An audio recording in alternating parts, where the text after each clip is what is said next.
তোমরা কি বলছো? আজকের ভিডিওটাই শুরু হবে আইফোন নিয়ে।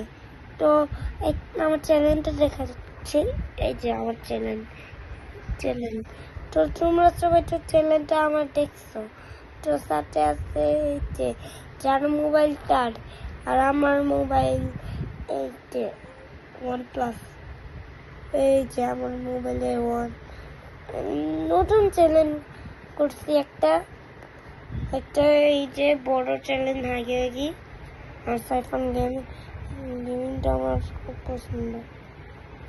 আর চার মোবাইলটাই আছে আমার সাথে, আর আমার রুম আছে। তো আমার গেমিং পিসি কিনে দিয়েছে। তো আমার রুম আমার মাত্র এই যে দুইটা আইফোন, একটা OnePlus, একটা আইফোন। তো